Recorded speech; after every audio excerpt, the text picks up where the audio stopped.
Bismillahirrahmanirrahim. Assalamualaikum warahmatullahi wabarakatuh. Rahayu sagung dumadi.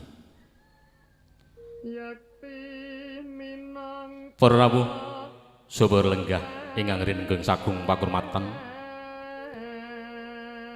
Para sepuh, para pinisepuh, dalah para pangemban-pangembating praja wonten ing tlatah laladan dusun Damarwulan ingkang rinenggeng sagung pakurmatan.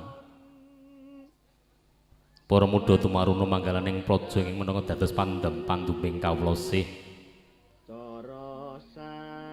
ingkang patut sinuba sinudarsana ingkang rinenggeng pakurmatan.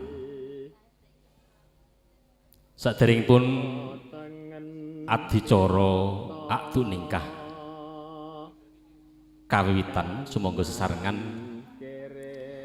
kula dalah panjenengan sami hanyosaken ras puji sa syukur ingkang kunjuk wonten ngarsa dalem Allah Subhanahu wa taala Gusti ingkang akarya jagat. Awit saking sih saha palimirmanipun ngantos titik kalenggahan siang menika kula dalah panjenengan sami taksih pinaringan kabagas kewarasan sehingga saged makempal wonten ing dalemipun Babasuna mriki kanthi mboten manggih rubeda menapa-menapa. Sholawat sarta salam sesarengan sumangga kita kunjukaken wonten junjungan kita Nabi Agung Muhammad sallallahu alaihi wasallam ingkang kula dalah panjenengan sami tenggo-tenggo sawatipun benjang ing dinten akhir. Para rawuh sapa lenggah kepareng wonten mriki kawula hangaturaken rerencening adicara ing badhe lumampah nun nggih sepindah pambuka kaping kalih adicara akdu ningkah wonten kaping 3 adicara pasrah tinampi salajengipun adicara ingkang sekawan nun inggih panggih pinanganten. Para rawuh sapa lenggah ingkang rinenggeng pakurmatan sumangga adicara wonten titik kalenggahan siang menika kita buka kanthi waosan umul kitab.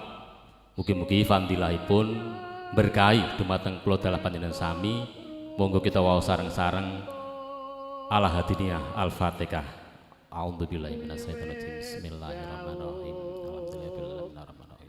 Ngantos wonten adicara salajengipun meninjih adicara akad nikah pramila wedal sakcekapipun dalem aturaken dumateng panjenenganipun Bapak petugas saking kantor urusan agama. Sumangga.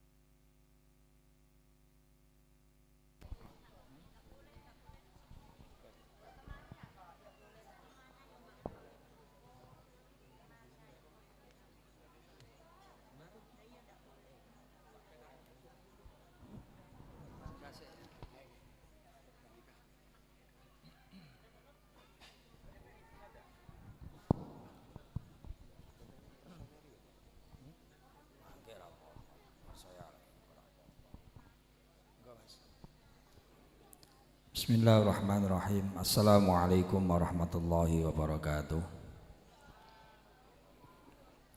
Alhamdulillah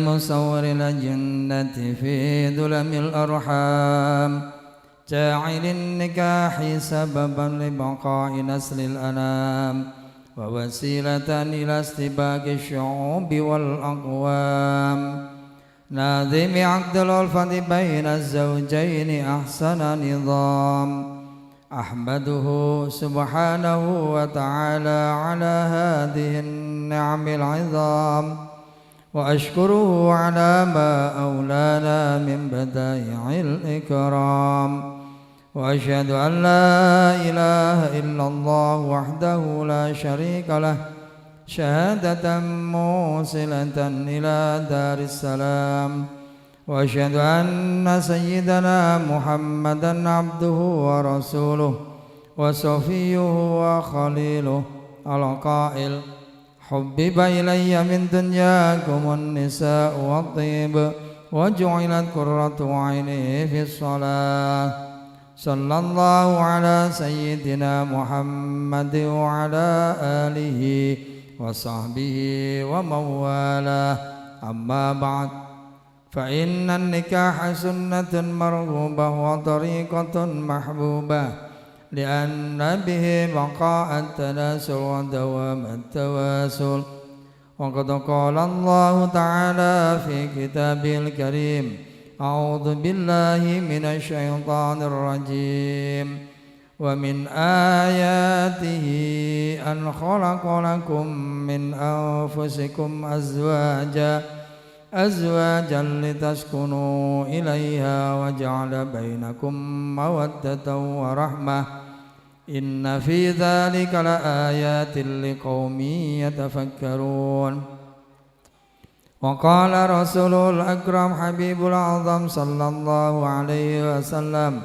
تناكحوا تناسلوا فإني مباهم بكم الأمم يوم القيامة فهذا عقد مبارك ميمون واجتماع على حصول خير يكون إن شاء الله الذي إذا أراد شيئا أن يقول له كن فيكون أقول قولي هذا فأستغفر الله العظيم لي ولكم ولسائر المؤمنين والمؤمنات والمسلمين والمسلمات فاستغفروه إنه هو الغفور الرحيم أستغفر الله العظيم الذي لا إله إلا هو الحي القيوم وأتوب إليه أستغفر الله العظيم الذي لا إله إلا هو الحي القيوم وأتوب إليه أستغفر الله العظيم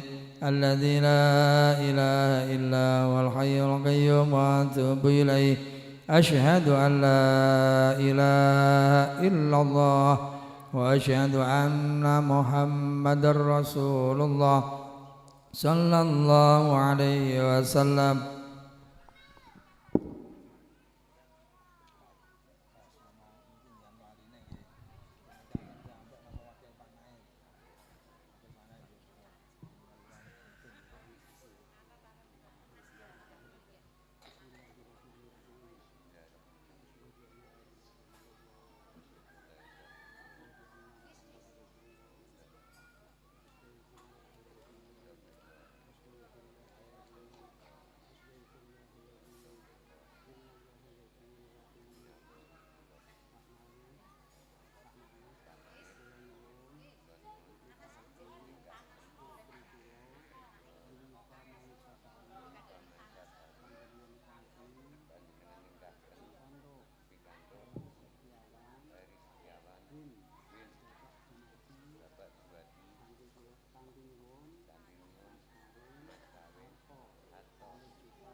Ya, Mas Ferry Setiawan bin Bapak Juwadi, Yuifa Maisasari binti Bapak Basuno. Mas kawinnya 2 juta rupiah, betul ya? Ya, diniati ibadah ya. Diniati ibadah. Tidak bedaan. Darakan sunnah Rasulullah sallallahu alaihi wasallam. Mugi-mugi pikantuk berkah lan ridho sing Allah Subhanahu wa taala. Amin Allahumma amin. Bismillahirrahmanirrahim. Ya ibadallah usikum wa nafsi bitaqwallahi wa ta'atihi la'allakum tuflihun. Ya akhul mubarak Ferry Sabtiawan ibn Juwati Uzawwijuka ala ma amara Allah subhanahu wa ta'ala bihi min imsakin bi ma'rufin wa mu'asyaratin bi ihsan liqouli ta'ala wa ashiruhunna bil ma'ruf. Ya Ferry Sabtiawan bin Bapak Ibna Bapak Juwati, angkahtuka wa zawwajtuka makhdubataka Yuifa Maisasari binta Basuno mauliyata abiha mewakili bimahri milyunaini rupiah halan. Qabiltu nikahaha wa tajwijaha bil mahril madkur halan. Sah ya Pak. Barakallah. Bismillahirrahmanirrahim. Allahumma shalli ala sayyidina Muhammad wa ala sayyidina Muhammad al-walin wal akhirin qadasum rasul ajmain hamdan syakirin hamdan naimin hamdan yafina magafi majida ya rabbal alamin tamanya bagli jalan kewajiban wa mustanik. Allahumma shalli ala sayyidina Muhammad sholatan tunjina biha min jami'il walafat wa taqdina biha jami' hajat wa tutahhiruna biha min jami' sayyi'at wa tarfuna biha anta darajat wa tubalighuna asal ghayat min jami'il khairat wal khayat wa batamat. Allahumma ighfir li dhunubana wa walidayya warhamhuma kama rabbayani shaghira. Rabbana hab lana min azwajina wa dhurriyyatina qurrata a'yun waj'alna muttaqina imama. Allahumma ij'al auladana wa lana dhurriyyatana tarmidan min al-ilmi wal Qur'an wa la taj'al wa iya min ahli syarri wal dar. Rabbana tuzigh qulubana ba'da idh hadaytana wa hab lana min ladunka rahmah innaka antal Rabbana atina fid dunya hasanah wa fil akhirati hasanah wa qina adzabannar. Sallallahu alaihi wasallam Muhammad wa ala alihi wasallam. Alhamdulillahi rabbil alamin. Lahumul Fatihah.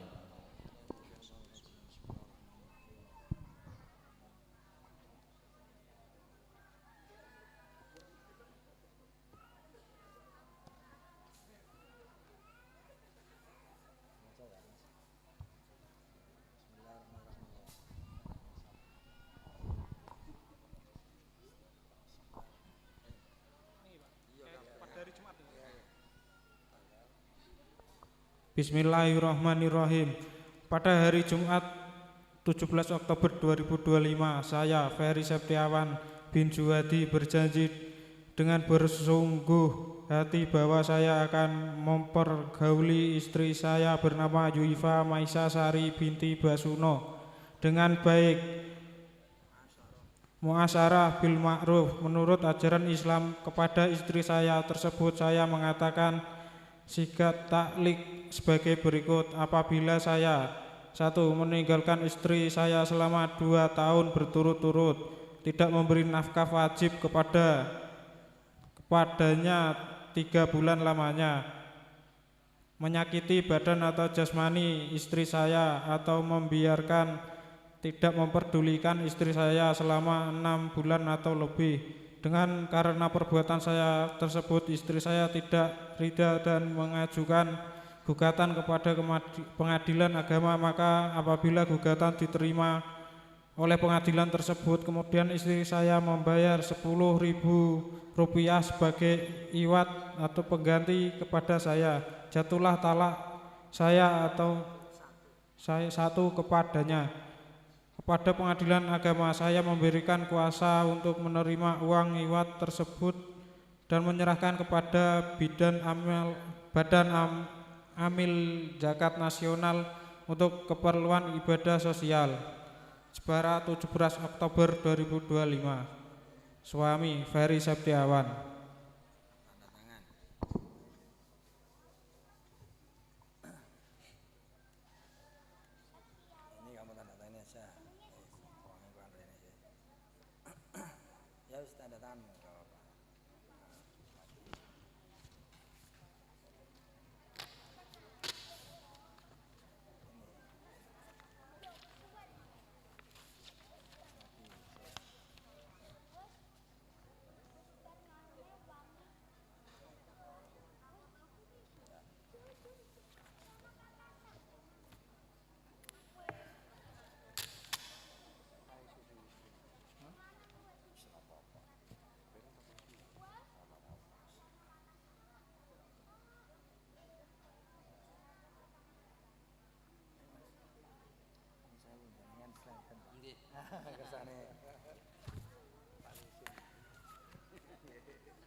Kelihatan semua ya, kelihatan semua ini. Ayo, sak sini.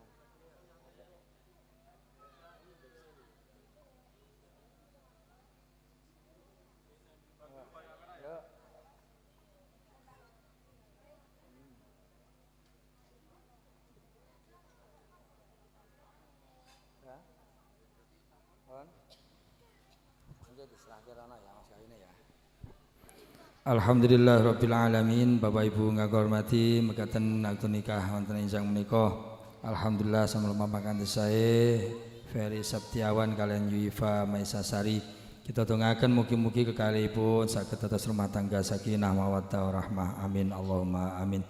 Kula petugas kawak Kecamatan Keling wabillahi khilafah yen ageng papunten. Assalamualaikum warahmatullahi wabarakatuh.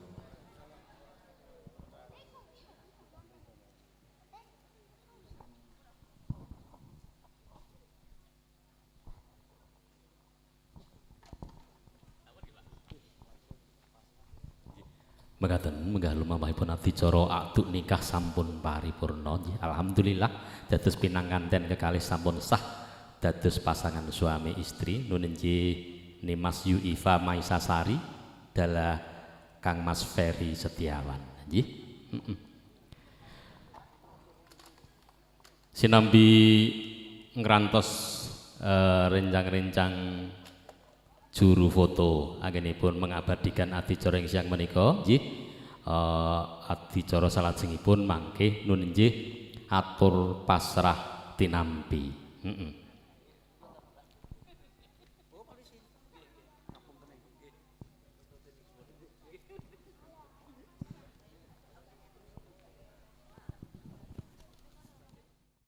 Atur pasrah tinampi saking panjenenganipun Bapak Juwadi adalah Ibu Marfuatin ingkang mijil saking tlatah Dusun Mojo Kecamatan Celuak Kabupaten Pati ingkang badhe kasalirani dening panjenenganipun Bapak Dr. Mukhlisin MPD. Pramila dumateng panjenenganipun Bapak Dr. Mukhlisin MPD wedal so pangginan kasumanggaaken nggih.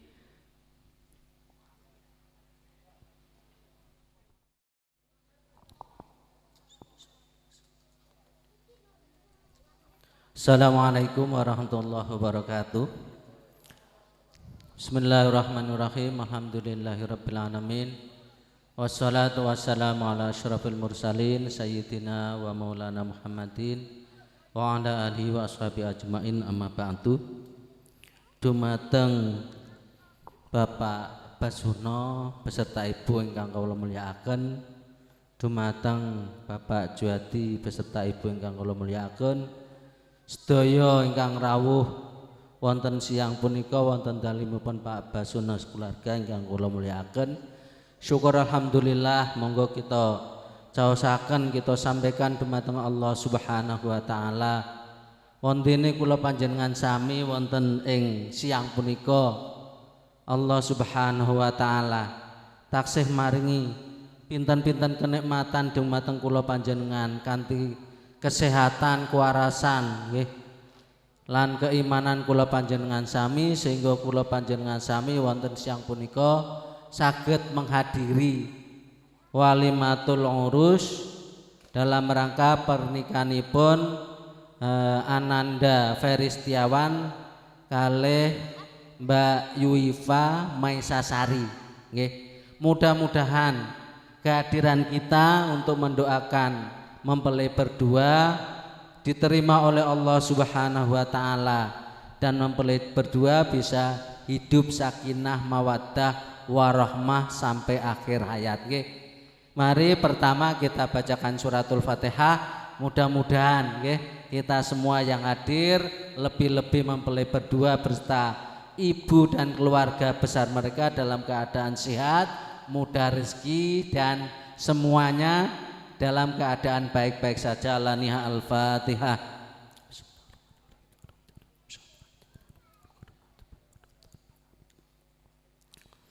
Matur nuwun. Selanjutnya nggih salajengipun kula minangka wakil saking Bapak Juwadi lan Ibu Marfuatin sepindah nggih salam takdim kula kagem Pak Basuno lan sakeluarganipun bilih kula saking Mojo sowan punika sowan mriki dalam rangka ngaturaken cambi suro saking Mojo saking Pak keluarga Pak Juwadi. Mugi-mugi napa ingkang dipun aturaken dados napa nggih buah tangan napa oleh-oleh saking maja niki ndadosaken mangke keluarga besar niki dados keluarga ingkang sae karena selama ini nggih sing ngerti namung putra lan putrinipun. Lah niki pun diresmiaken semua jadi keluarga besar sehingga kula panjenengan keluarga Pak Basuno lan keluarga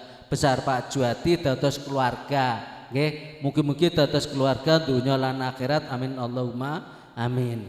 Selajengipun kula nggih masrahaken niki sederek niki putu niki kula serahaken kalih Pak Basuno menawi teng mriki nggih napa ning klempon nggih digebyur toya anget napa mboten napa-napa. Ndak mriki kan toya adem biasa nggih. Nek anget kan kersane tangi ngoten. Mangke nek nganti sengenge metu nggih. Nggih, sengeng metu nambe tangi niku kan ucapane tiyang sepuh kan rejekine ditotol nggo pitik napa bebek teng mriki sing kathah lah. Niku biasane keluargane kaya mendap-mendip golek rezeki rono rene ya. Kocar kacer tok malah ora iso teng omah nggih. Mangke nggih titip Pak Basuno menawi teng mriki nggih kersane seradi esuk lah tangine ngoten nggih. Aja nganti srengenge wis metu lagi tangi kan ngoten nggih. Terus pengkalihipun nggih monggo dikula wentah lah diperintah napa-napa nggih niki pun putrane jenengan nggih sami kalih Mbak Yuifa nggih. Sami niki dadi putra ning jenengan nek teng mriki menawi teng ler teng mojo nggih mangke putrane Pak Juwadi nggih sami-sami napa pisan sami-sami larene keluarga niki napa keluarga ler nggih keluarga mojo nggih. Niku ingkang kula pasrahaken ingkang kula sampaiaken salajengipun nggih saking rombongan nggih rombongan saking mojo niku wau pun pirang-pirang niki pun do telas daya napa jenengan paringaken nggih niki jenengan ngaturaken nggih kula nyuwun ngapunten mungkin kirang subasita kurang sopan napa nggih kula minangka wakil saking keluarga mojo nyuwun agungipun pangapunten ingkang sak kathah-kathahipun. Kaping kalih nggih kula matur nuwun dumateng Pak Basuno lan keluarga besaripun sampun disambut kanthi meriah nggih, kanthi sae, kanthi sedaya keluarga saged silaturahim teng mriki nggih.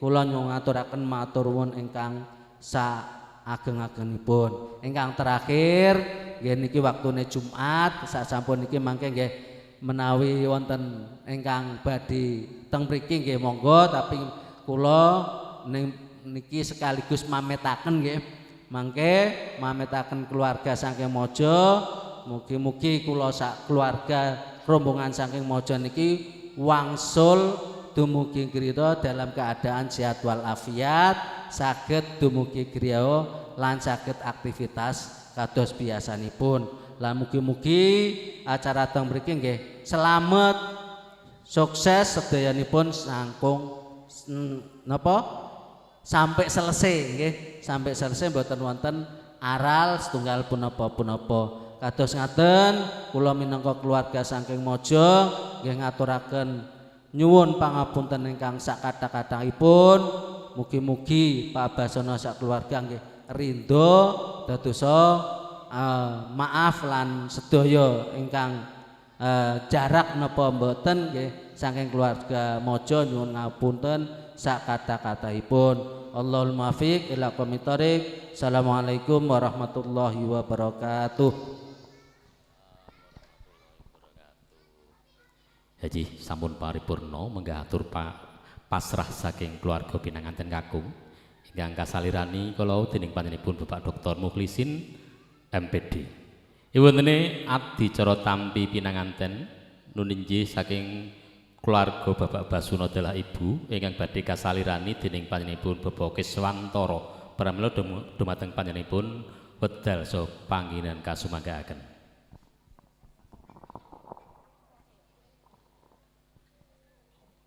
Nuwun. Assalamualaikum warahmatullahi wabarakatuh. Alhamdulillah salatu wassalamu ala rasulillah la haula wala quwata illa billah amma ba'du.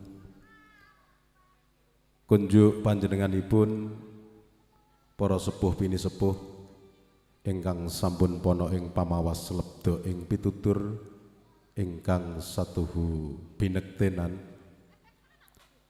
dumateng para rawuh kakung miwah putri ingkang dahat kalingga murdaning akrami mijilipun panjenenganipun Bapak Suwadi sekalian garwa dalah sedaya pangombyong ingkang tansah kula hormati, sedaya ingkang rawuh wonten pawiwahan menika ingkang satuhu kinurmatan. Kanthi linambaran trapsilaning budi mewah ngaturaken sagunging pangaksama mugi keparnga kula ngadeg cumantaka marak mangarsa dhateng pawiwahan mriki inggih minangka sulih salira panjenenganipun Bapak Basuna sekalian garwa kula kinen dados talangipun atur nampi atur pangandika pasrah saking Kadang Bisan Sutrisno.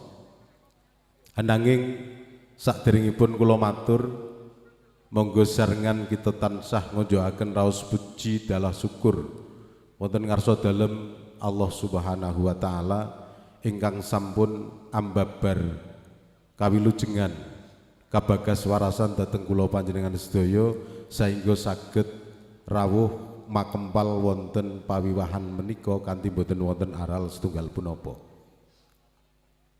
Ingkang salajengipun dumateng panjenenganipun Bapak Dr.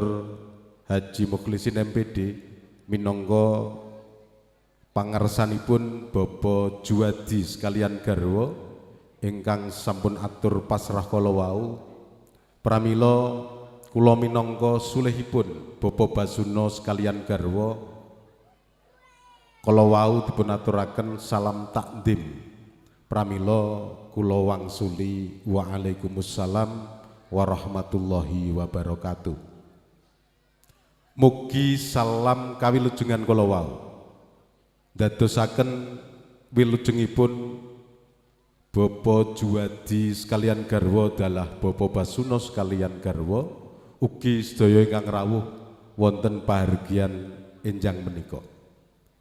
Ingkang salajengipun kula minangka talangipun atur panjenenganipun Bapak Basuna dalah Ibu ngaturaken pambagya raharja wilujeng rawuh sugeng pinarak. Panjenengan kula aturi sekeca anggenipun pinarak kanthi mardu mardikaning penggalih ngantos adicara paripurna ing mangke. Ingkang salajengipun kala wau Bapak Dr. Haji Mukhlisin MPD sampun hamasrahaken pinanganten kakung pramila Bapak Basuna sekalian garwa nampi kanthi lilaning penggalih kadaku dados putranipun piyambak dados sakwangsulipun menawi wonten mriki nggih dipun gulawentah kados putranipun piyambak mekaten ugi pinanganten putri menawi wonten telatah maja kasuwun Bapak Juwadi sekalian garwa ugi gulawentah ugi ndaku putrinipun piyambak. Salajeng kala wau dipun aturaken bilih sedaya rombongan pangombyong ngasta syarat sarana janggeping palakrama angsal-angsal utawi oleh-oleh pramila kanthi suka renaning penggalih sedaya ingkang dipun aturaken saking keluarga agung Bapak Juwadi sekalian garwa kula tampi ing mangkih kula aturaken dhateng keluarga agung Bapak Basuna sekalian garwa. Mugi kemawon sedaya menika ndadosaken raket supeketanipun anggenipun kekadangan anggenipun bebesanan antawis Bapa Juwadi dalah Bapa Basuna. Salajengipun kala wau ugi Bapak Dr. Mukhlisin nyuwun pangapunten mbok menawi wonten kekhilafan kekirangan. Saestu malah Bapak Basuna sekalian garwa ingkang nyuwun pangapunten amargi awit saking gupuh lungguh suguh lan pangkrengkuh panjenengan pirsani piyambak kondisinipun mekaten nggih pramila Bapak Basuna dalah garwa nyuwun agungipun pangapunten ingkang sak kathah-kathahipun.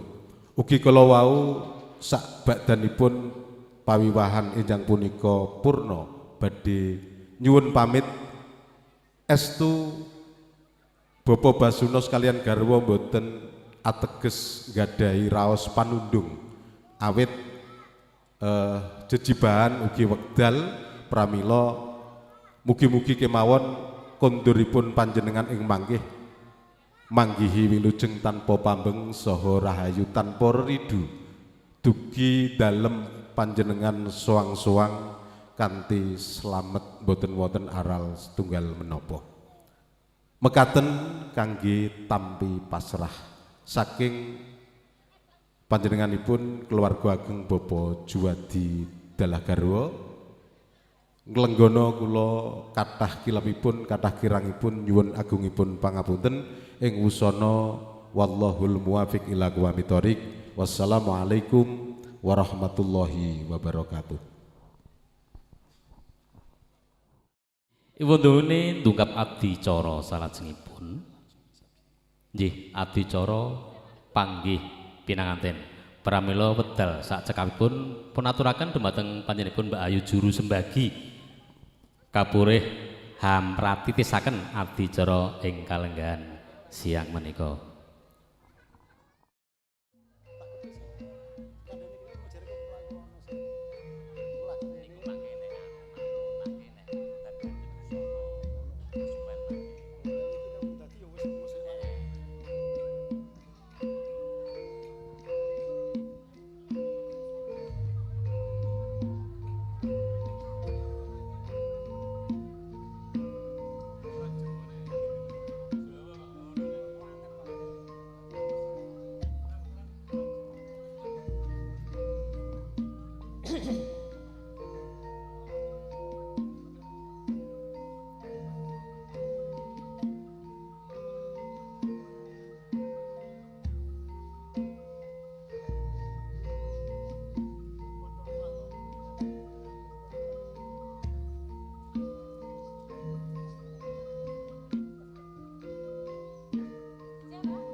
Rup sidep permanem tanono sebawane walang alisik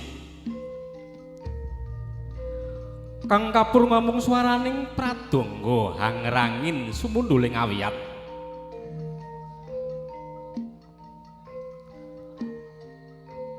asung paring pratandha kapurwakaning adicara panggih pinanganten.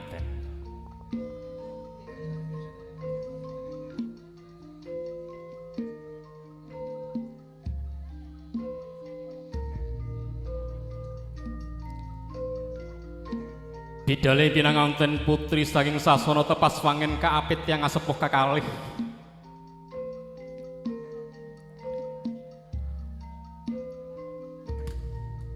Lon-lon lampahe tumuju dhumateng sasana rirengga.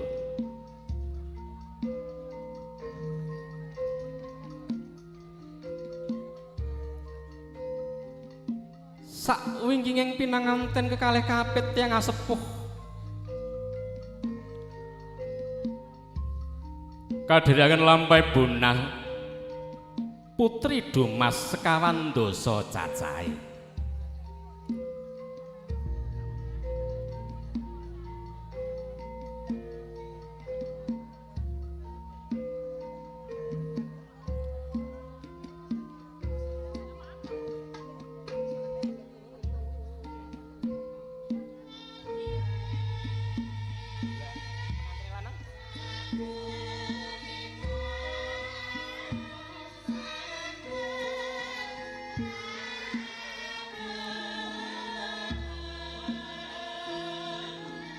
Wus dumugi papan undian ingkang tinuju daya-daya.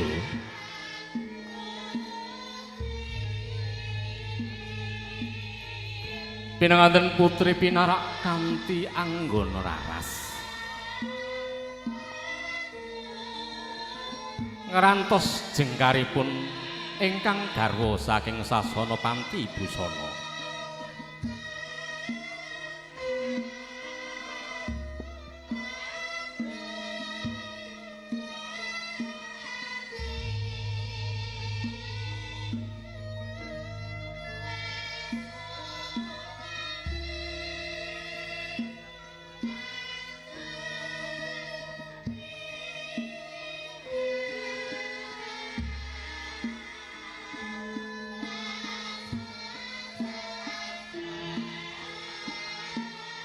Cak-cek cikat Trengginas panjenenganipun Mbak Ayu Juru Sebagi anginipun hambidalaken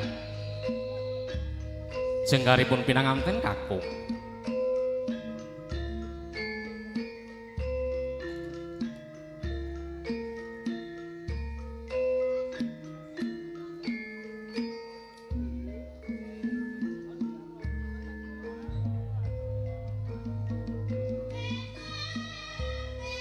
Sak ngajeng piyambak anenggih lampahipun Jaka keloro-loro ingkang hangasta kembar mayang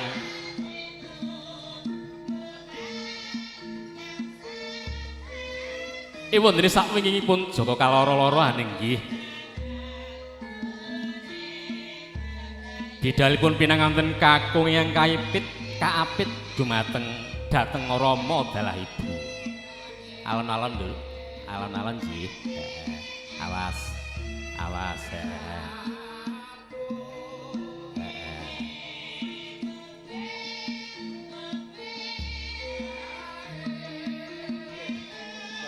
Kunjuk dumateng panjenenganipun Mbah Begawan Gino.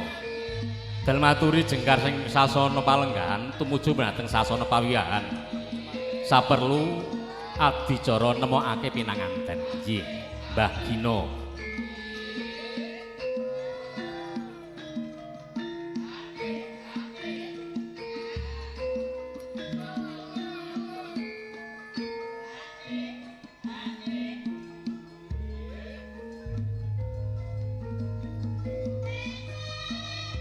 Balang gantal gondang tutur gondang kasih minangka pambukaning upacara Sri Narpati sadina inggih penganten kekalih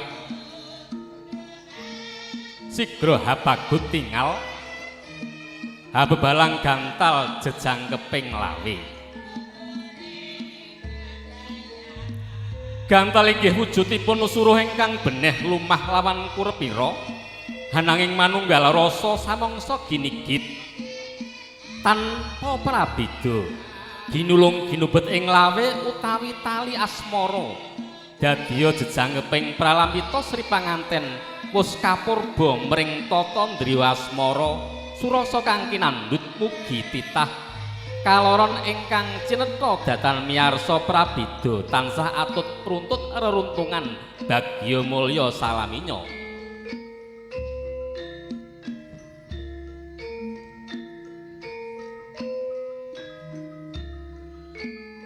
Paripurna nggeni rahasami habebalang gantal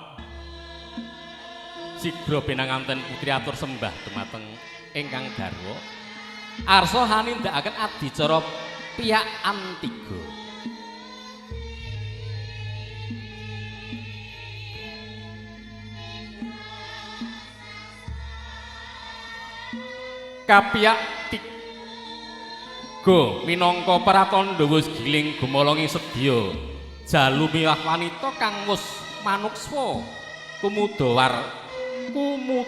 asmara hangolah jiwa hanggayuh wiji kang utama.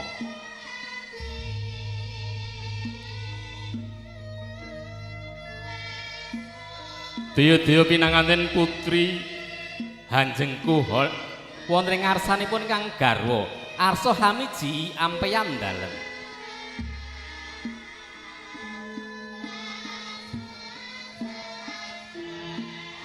Kajamas suku samparane penganten kakung dening ingkang garwa minangka tandha bekti ing salaki rabi garwa sayekti panganten putri suka lelabuh hamiji samparan kanan lan kiri mawi tirta suci ingkang kebak ing sekar pinilih kang sinebut sekaring jagat.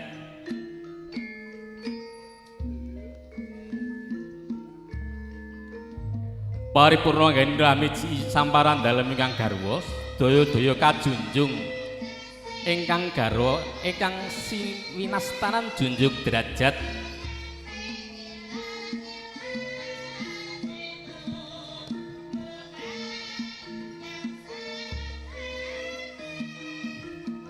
Sigro putri Dumas dalah juga keloro-loro arasa ijulan kembar mayang.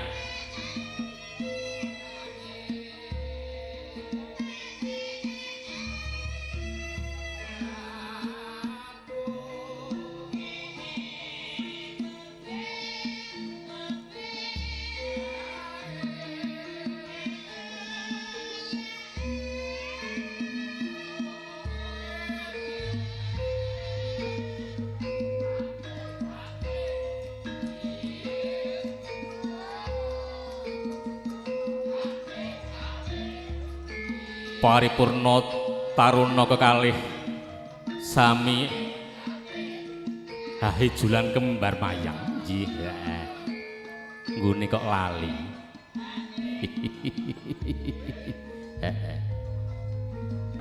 Salajengipun sigra daya-daya risang juru sembagi hangadane adicara sinduran.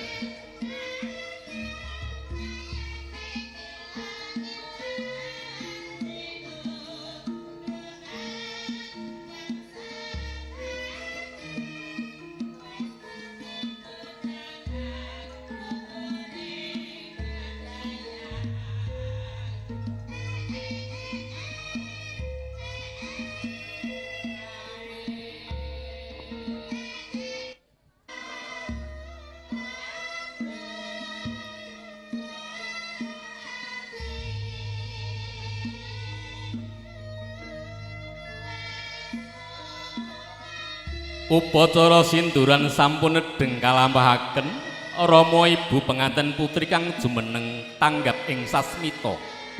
Wondene Rama Ibu penganten kakung tansah bingah miyarsa lakune ngadat.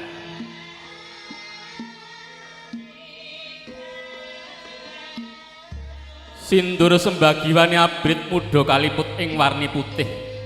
Sampun kapapanaken ing badan pundak penganten kekalih. Mangregem kekalihipun murih datan pinisah. Rama lumampah ing ngarsa penganten kekalih ing madya wondene ibu wus lumampah ing wingking ira.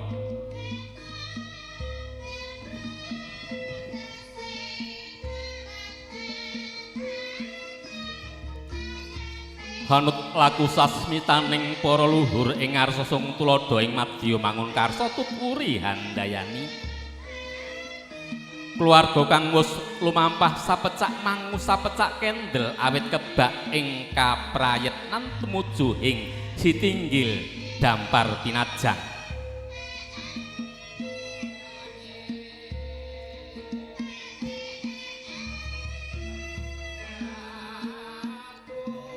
Rama penganten putri pinarak wonten ing dampar kencana saperu hamatrapi adat pangkon timbang.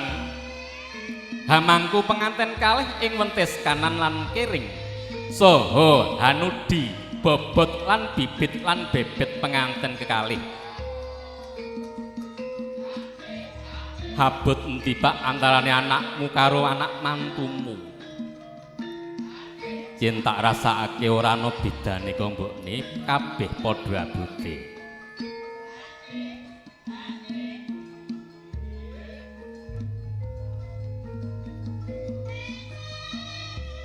Pangon timbang sampun paripurna.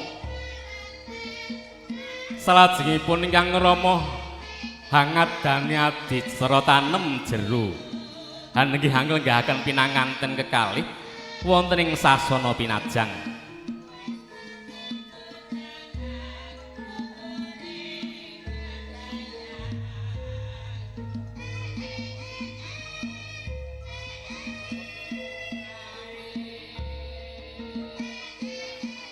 Salajeng sasampunipun bobot timbang penganten kekalih hang ngawontenaken adicara kacar kucur Danakaya.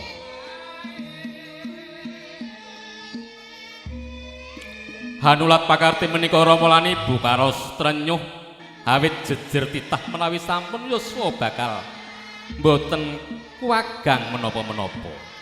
Sedaya kasandharaken mring putra putri ingkang abekti. Pangajapipun penganten kalih ugi bakal langsung bekti minangka gegadanganipun tiyang sepuhipun ing titi wancinipun.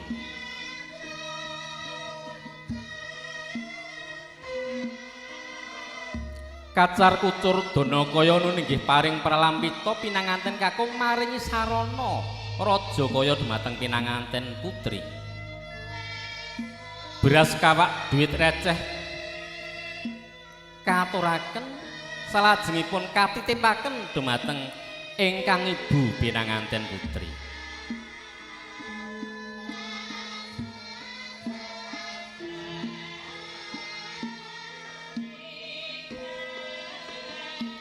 Kula titip niki Ibu.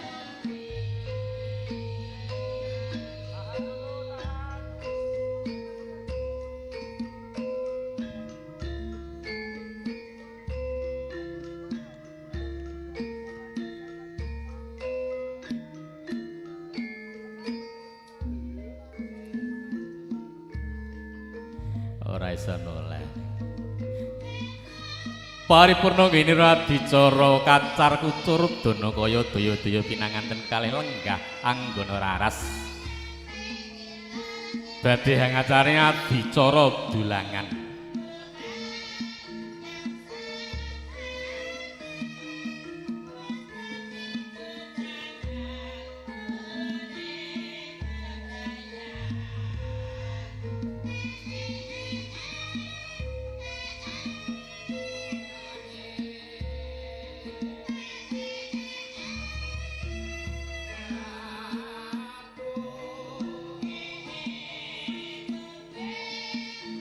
Kawiwitan ingkang garwa dulang dumateng pinanganten putri. Jangguti cekeli wo. Ya Allah Gusti, aku pengen nom neh.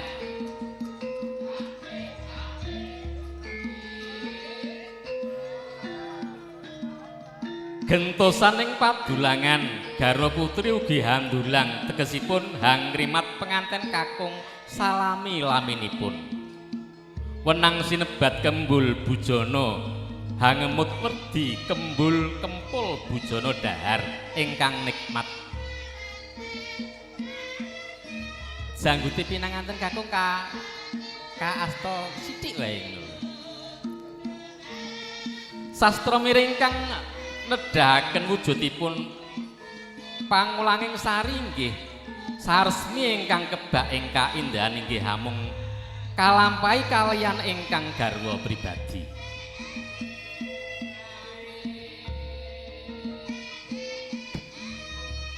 Dulangan paripurna arsa nandhakaken adicara ngunjuk tirta wening. Nadyanto mesti bakal wonten reridinipun kulawarga minangka jalaran sekar mekar kerembakaning kulawarga mugi-mugi boten awujud prakawis ageng ingkang hangel karampungi nanging kepara mung bab-bab enteng minangka memanising keluarga. Telas dedaharan jangkep unjukanipun telas paripurna ugi lampah panggih pinanganten ing siang menika.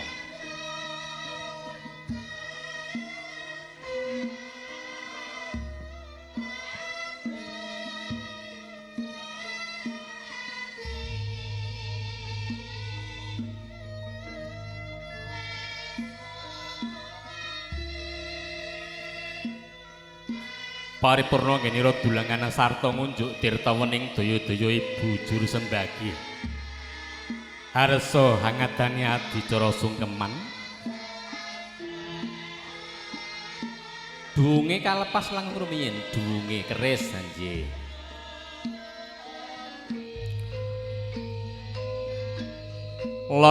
Lon pinanganten kekalih lumarap tumuju dumateng ngarsanipun tiyang sepuh pinanganten putri.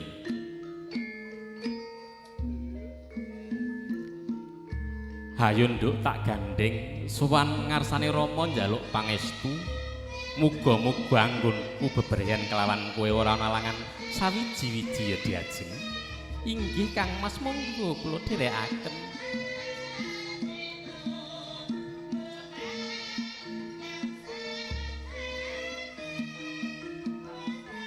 Daya-daya pinanganten kekalih sumungkem wonten ing ngarsanipun ingkang bapa. Ing arah nyun berkah pangestu anggenipun bebrayan. Mugi pinaringan rahalu wijeng boten manggih rubida sakara-kara.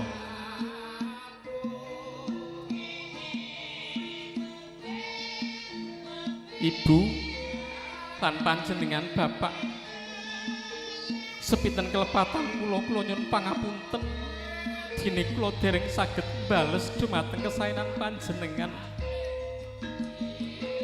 wonten ing siang menika kula nyun berkah pangestu mugi-mugi anggen kula bebrayan nderekaken garwane kula pinaringan rahayu wilujeng boten manggih rubeda menapa-menapa nggih Pak. Ya Nduk, cahayu anakipun bapak. Pengestune bapak banyu mili ya muga-muga anggonmu bekti marang bojomu. Ya sepisan kanggo selawasi ya Nduk. Bekti marang bojo, bekti marang wong tuwa, lan bekti marang negara. Inggih pengestunipun kula suwun bapak. Ndak pangestune Nduk. Mugi panjenengan ibu, panjenengan kang nglairaken kula, panjenengan ngandhut dhateng kula, sepinten kelepatan kula nyuwun kuing pangapunten. Ing kalenggar menika kula nyuwun berkah pangestu anggen kula bebrayan pinaringan rahayu wilujeng nggih ibu. Iya Nduk, tak pangestoni. Muga-muga nggonmu bebrayan ora ana alangan sawiji-wiji ya nggih. Ibu paripurna genira ngabekti dumateng tiyang sepuh pinanganten putri daya-daya ingkang garwa hanganti tumuju dumateng ngarsanipun tiyang sepuh pinanganten kakung.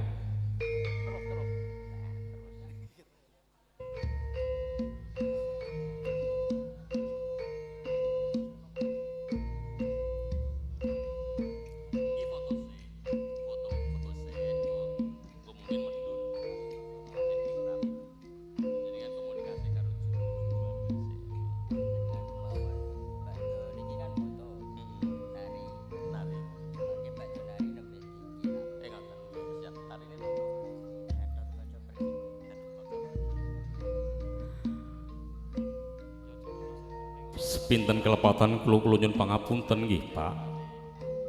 Awit panjenengan sampun gedhekaken kula ing sampun dumugi titiwanci emah-emah pramila kula nyuwun berkah pangestu. Mugi anggen kula emah-emah pinaringan rahayu wilujeng boten manggih rubeda menapa-menapa Pak. Yeyeng nggih ndak pangestoni, muga-muga nggonmu brayan ora nolangan sawiji-wiji. Inggih pangestunipun Bapak.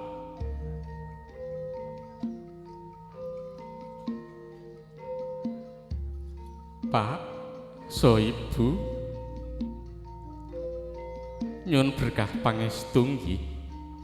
Mugi-mugi anggen kula nderekaken putra panjenengan bebrayan mboten manggih rubeda menapa-menapa.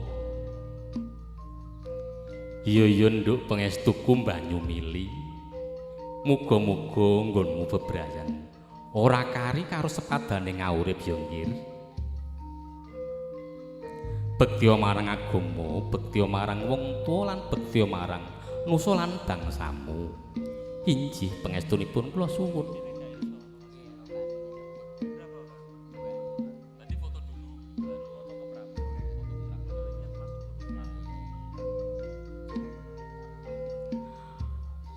Paripurna nggenira hang nindakaken adicara pangabekten pramila kalajengaken adicara foto keprabon. Sasampunipun mangke panjenengan sami badhe kalipur beksan Gatotkaca Pergiwa. Sepeda malih adicara salajengipun nun inggih adicara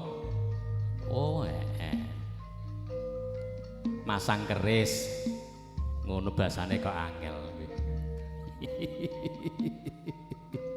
Anjih lenggah ngono raras pinanganten kekalih daya-dayahan nindakaken adicara nggih sungging warna utawi foto keprabon. Anjih. Mboten sekedaken mawon. Nuwun pangapunten lho nggih.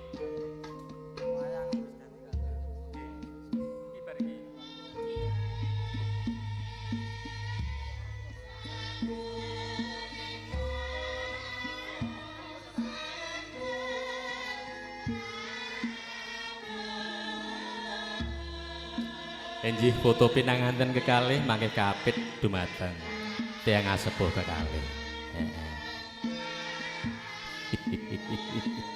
Enjih.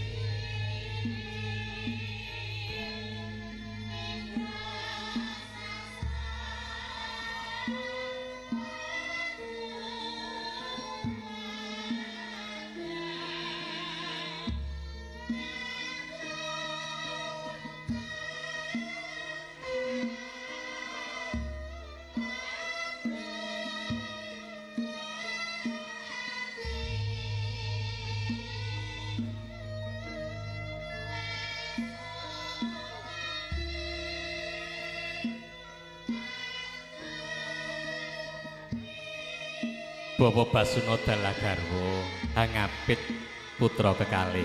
Janji. Lihat kamera, Bapak Basuna lihat kamera. Ci senyum-senyum.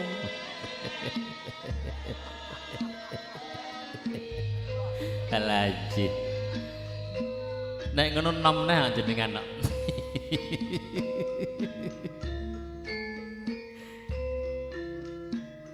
Salajengipun nggih kunjuk Bapak Jumadi Dalagarwa Hangap Juwadi ingkang Dalagarwa.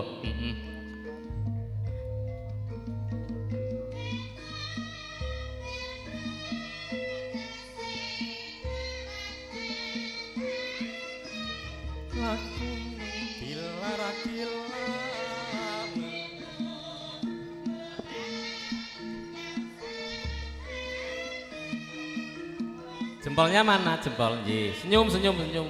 Pak Juwadi senyum.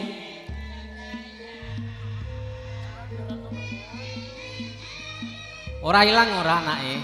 Malah entuk loro. Ya.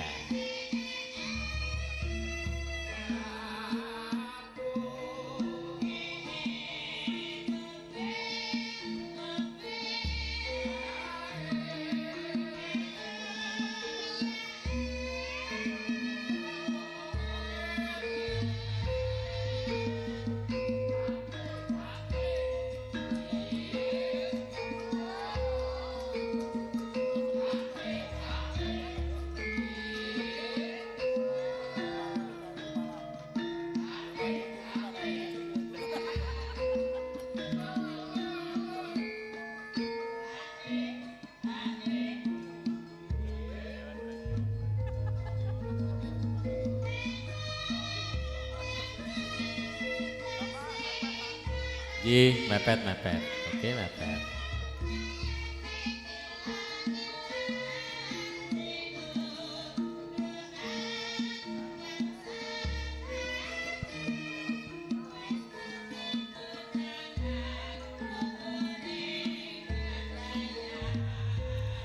Nggih kunjuk pun lenggah mangke ingkang ngersakaken tayupan badanipun adicara Jumatan nggih ingkang ngersakaken mangken beksan tayub mangke saged pinaraan nggih mangke niki dan yang niki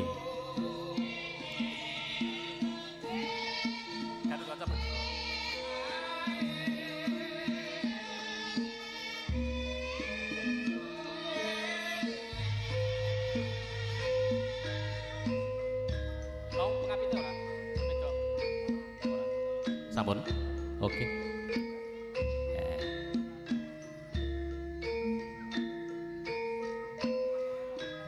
Paripurna poto keprabon pramila adicara salajengipun atur panglipur sauntawis nunenjih adegan adicara tari Gatotkaca Pergiwa ingkang badhe kasalirani dening ora denger ajengene ora denger nggih Kang Mas ora denger ini geduga budaya ingkang mijil saking tlatah Rembang Kang Mas ora denger monggo sak cekapipun mau lali kenalan mau lagi mapak arako suto kata birokrasno para toman puji sakti niro kang ing ucaran wang-wang semua garjito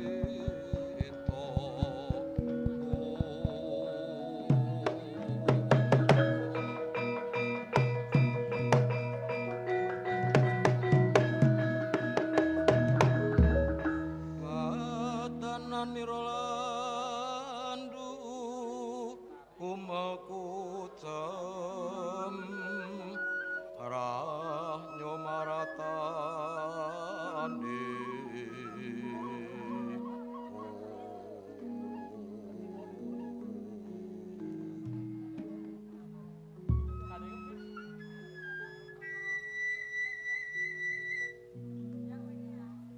balung bakal dombo kunong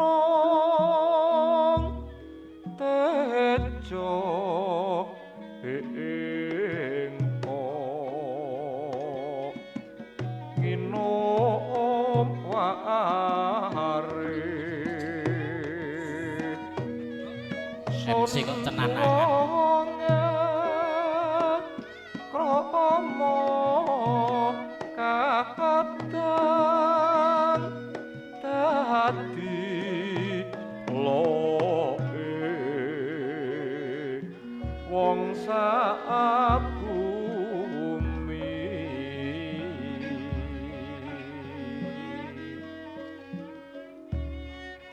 raja sokang pindha warna Suntapahda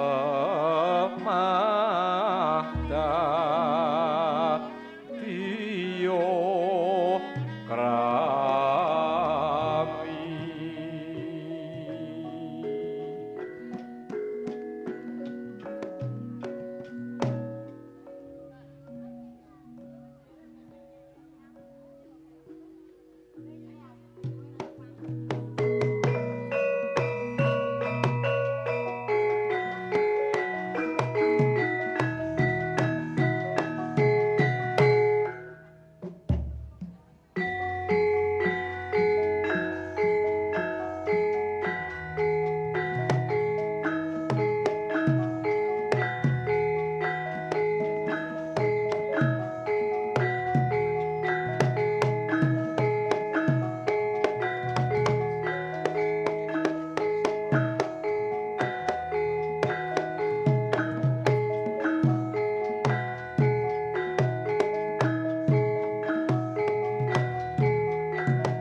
lapayoson lelo lelo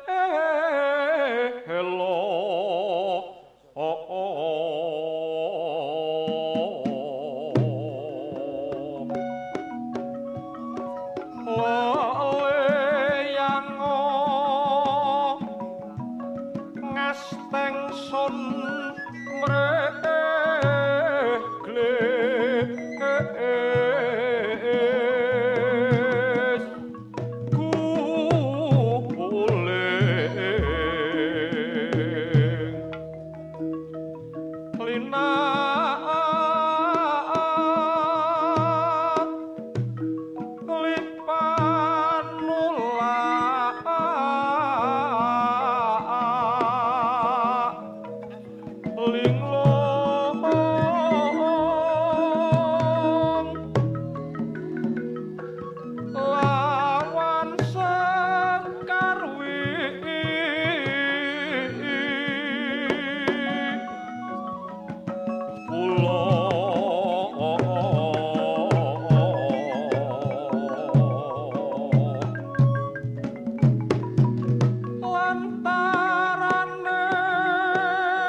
Oke, nggih. Adicara Sendratari Gatut Kaca Pergiwa sampun paripurna. Dari foto.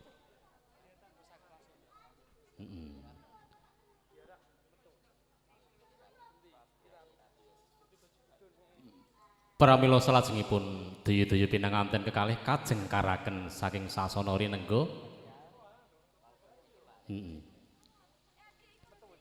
Jengkaraken saking sasana rinengga. Langsung kirap ya, Ki? Oke. Langsung kakirapaken.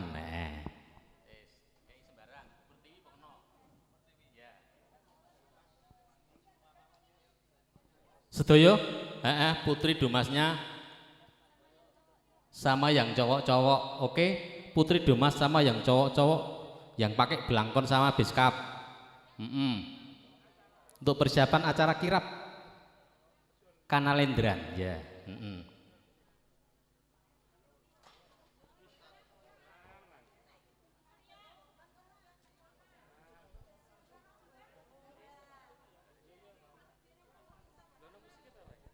Itu lagi dicawino.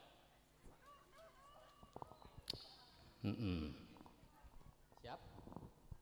Oke.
Rampak runtut suaranya hanganyut.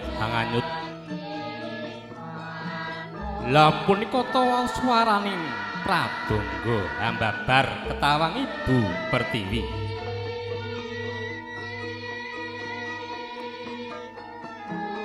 Umiring tindak ira sakaring pawiwahan anenggih sang pangantian kekalih ingkang arsa kirap nulat edi adining budaya.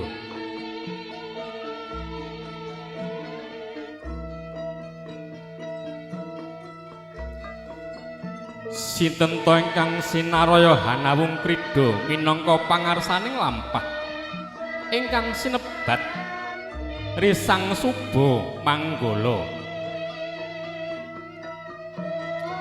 Satu menika panjenengan Raden Gatut Kaca dalah ingkang garwa Nini Rara Pergiwa.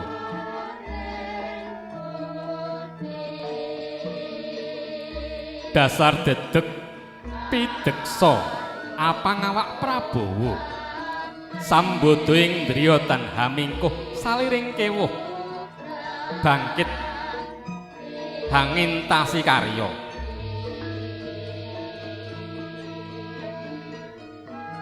kasembuh wiwit nalika timur mula hangung ginunggung ginulaga hinguling mirang pepoyaning kautaman mila mboten nama mukal kalamun to anggenira kapiji minangka Suba Manggala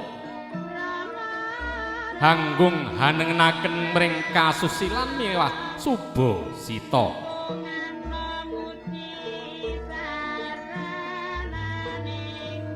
Kautamaning Sang Suba Manggala saya ngalela kacih nalebda ing adi endahing budaya. Katitik nggih mangarsani kiraping penganten tumapak ing padha tinata runtut nut iramaning gending sinawung ebahe ngasta mangulah langen mataya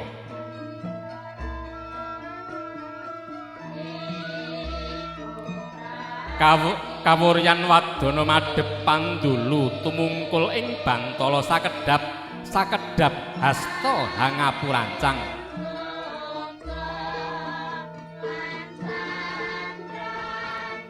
Wurine Suba Manggala ana mudha tumaranul maksana jajar kalih ingkang dahat mabukuh pratandha prayeting kewuh sayekti menika ingkang sinaraya mangulah krida minangka Yuda Manggala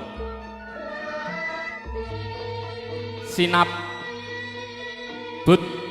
Talangpati Prati Manggala ugi sinebut satriya kembar kekalih nyosamiya kembar-kembar ing busana kembar ing warna dinulu sasat jambe sinigar sunaring pasuryan sumunumu wenes agilar-gilar busana sarwi jenar prakenya dadya kumesar andulu bergase satriya kembar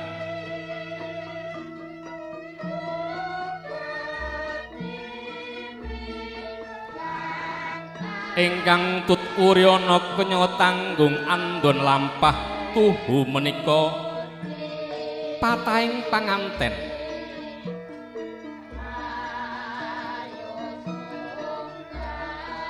senajan paribasan durung tedhak geget suruh durung tedas nggigit jambe parandene sampun bangkit hangarah prana akarya sengseming waradaya inggih mengkono kena kinarya pracihna lamun benjang diwasa bakal bangkit hangentasi karya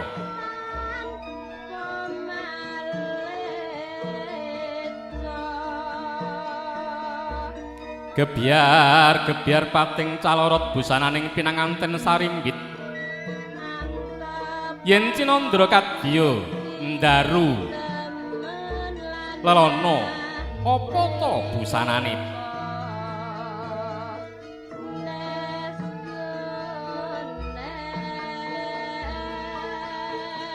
panganten kakung hangagem busana tan sarwa seta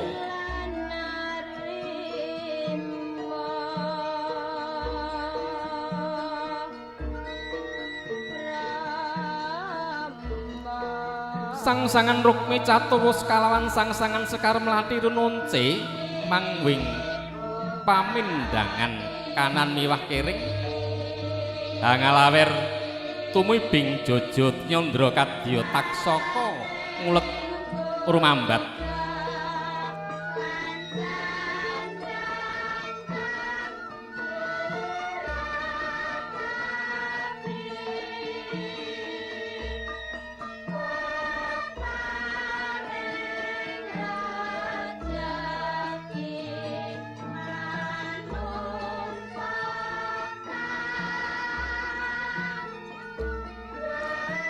sinegeg gantiya kang winursita kuwung-kuwung akekuwung hambabar teja mandamaya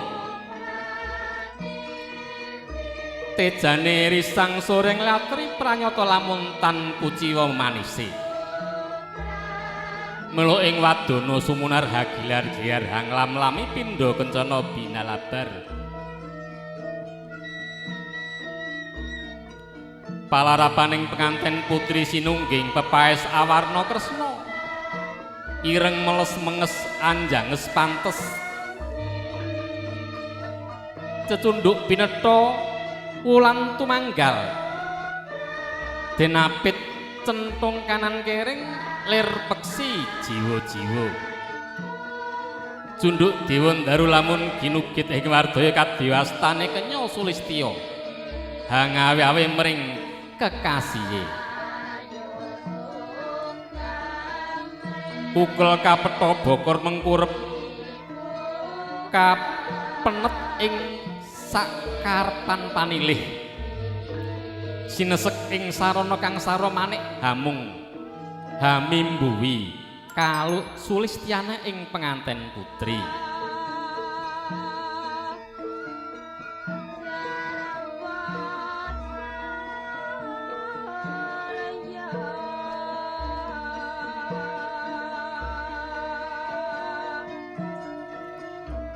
kawuwusa lampahe pinanganten anjuk ing wawaraning sasana budaya mulya Sang Suba Manggala Suka sasmita mring ingkang binaja krama kinenggya hangkrucat busana Narapati gumantiya busana satriya tama manjing jroning sasana busana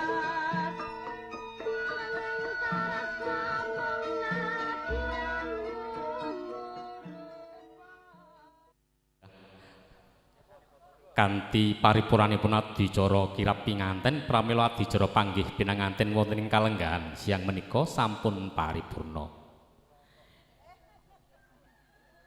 Mbok boleh anggen kita makarya wonten tunaduntakipun kepareng kawula nyuwun agunging pangapunten ingkang kathah usana saking kawula wabillahi taufik wal hidayah wassalamualaikum warahmatullahi wabarakatuh.